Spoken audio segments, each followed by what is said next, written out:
ಬಾಲ್ಯದಿಂದಲೇ ಸೇನೆಗೆ ಸೇರಬೇಕೆಂದು ಪಣತೊಟ್ಟು ಸೇನೆಗೆ ಸೇರಿದ್ದ ಸೈನಿಕ ಹುತಾತ್ಮರಾಗಿದ್ದಾರೆ.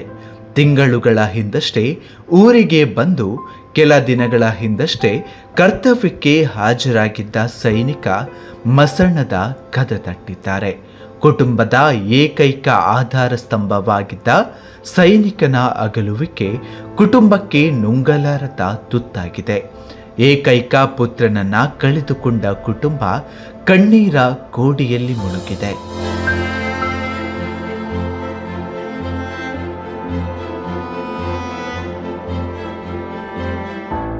ಜಮ್ಮು ಕಾಶ್ಮೀರದ ಪೂಂಚ್ನಲ್ಲಿ ಮಂಗಳವಾರ ಸಂಭವಿಸಿದ ಭೀಕರ ಅಪಘಾತದಲ್ಲಿ ಕುಂದಾಪುರ ತಾಲೂಕು ಬೀಜಾಡಿಯ ಅನೂಪ್ ಪೂಜಾರಿ ಸಹಿತ ಭಾರತೀಯ ಸೇನೆಯ 5 ಯೋಧರು ಹುತಾತ್ಮರಾಗಿದ್ದಾರೆ. ಡಿಸೆಂಬರ್ 24 ಸಂಜೆ ವೇಳೆ 11 ಮರಾಠ ಲಘು ಪದಾತಿ ದಳದ ಸಿಬ್ಬಂದಿ ನೀಲಂ ಕೇಂದ್ರದ ಕಚೇರಿಯಿಂದ ಗಡಿ ನಿಯಂತ್ರಣ ರೇಖೆಯಲ್ಲಿರುವ ಬಲ್ನೋಯಿಘೋರಾ ಪೋಸ್ಟ್ಗೆ ತೆರಳುತ್ತಿದ್ದಾಗ ತಿರುವಿನಲ್ಲಿ ಸೇನಾ ವಾಹನ ಚಾಲಕನ ನಿಯಂತ್ರಣ ತಪ್ಪಿ ಸುಮಾರು 350 ಅಡಿ ಆಳದ ಕಂದಕಕ್ಕೆ ಉರುಳಿ ಬಿದ್ದು 5 ಸೇನಾನಿಗಳು ಹುತಾತ್ಮರಾಗಿದ್ದಾರೆ. ಬೀಜಾಡಿ ನಿವಾಸಿ ಚಂದು ಪೂಜಾರಿ ಹಾಗೂ ನಾರಾಯಣ ಪೂಜಾರಿ ದಂಪತಿಗಳ ಏಕೈಕ ಪುತ್ರನನ್ನು ಸೇನೆಗೆ ಸೇರಿಸಿದ್ರು. ಅವರಿಗೆ ಇನ್ನಿಬ್ಬರು ಪುತ್ರಿಯರಿದ್ದು ಅವರಿಗೆ ಮದುವೆಯಾಗಿದೆ. ಅನೂಪ್ಗೆ ಬಾಲ್ಯದಿಂದಲೂ ಭಾರತೀಯ ಸೇನೆಯಲ್ಲಿ ಸೇವೆ ಸಲ್ಲಿಸಬೇಕೆಂಬ ಹಂಬಲವಿತ್ತು.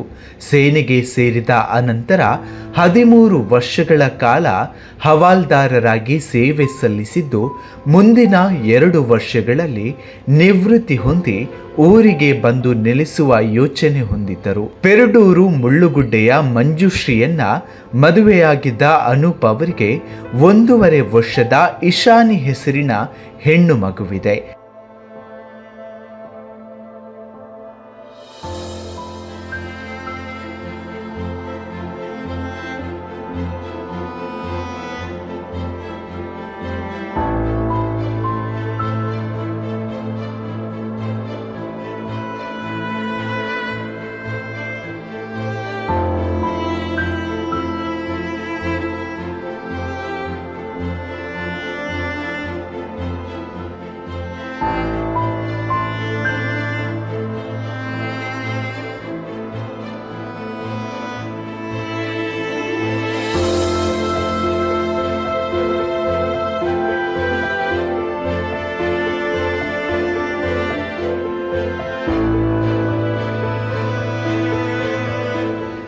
ದೇಶಕ್ಕಾಗಿ ಯಾವ ತ್ಯಾಗಕ್ಕೂ ಸಿದ್ಧ ಎಂಬ ಸಿದ್ಧಾಂತವನ್ನು ಹೊಂದಿದ್ದ ಅನೂಪ್ ಅವರು ಡಿಸೆಂಬರ್ನಲ್ಲಿ ರಜೆ ಪಡೆದು ಊರಿಗೆ ಬಂದು ಕೋಟೇಶ್ವರದ ಕೊಡಿ ಹಬ್ಬದಲ್ಲಿ ಪಾಲ್ಗೊಂಡು ಮಿತ್ರರೊಡನೆ ಸಮಯ ಕಳೆದಿದ್ದರು.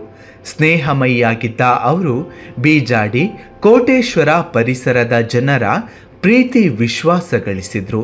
ಕೊಡಿ ಹಬ್ಬಕ್ಕೆ ಬಂದವರು ಅದೇ ಸಂದರ್ಭದಲ್ಲಿ ಮಗಳ ಹುಟ್ಟುಹಬ್ಬವನ್ನು ಕೂಡ ಆಚರಿಸಿದ್ರು. ಸೇನಾಧಿಕಾರಿಯೋರ್ವರು ಬುಧವಾರ ಬೆಳಗ್ಗೆ ಅನೂಪ್ ಪೂಜಾರಿ ಅವರ ಮನೆಗೆ ಭೇಟಿ ನೀಡಿ ಅಪಘಾತದಲ್ಲಿ ಮೃತಪಟ್ಟಿರುವ ಕುರಿತಂತೆ ಮನೆಯವರಿಗೆ ವಿಷಯ ಪ್ರಸ್ತಾಪಿಸಿದ್ದಾರೆ. ಮೃತರ ತಾಯಿ ಸಹಿತ ಕುಟುಂಬದವರ ಆಕ್ರಂದನ ಮುಗಿಲು ಮುಟ್ಟಿತ್ತು. ಇನ್ನು ಬುಧವಾರ ತಡರಾತ್ರಿ ಮಂಗಳೂರು ಅಂತಾರಾಷ್ಟ್ರೀಯ ವಿಮಾನ ನಿಲ್ದಾಣಕ್ಕೆ ಪಾರ್ಥಿವ ಶರೀರ ಆಗಮಿಸಿತ್ತು. ಈ ವೇಳೆ ಸಂಸದ ಬ್ರಿಜೇಶ್ ಚೌಟ ಹಾಗೂ ಕೋಟ ಶ್ರೀನಿವಾಸ್ ಪೂಜಾರಿ ಸೇನಾ ಸಿಬ್ಬಂದಿಗಳು ಇದ್ದರು.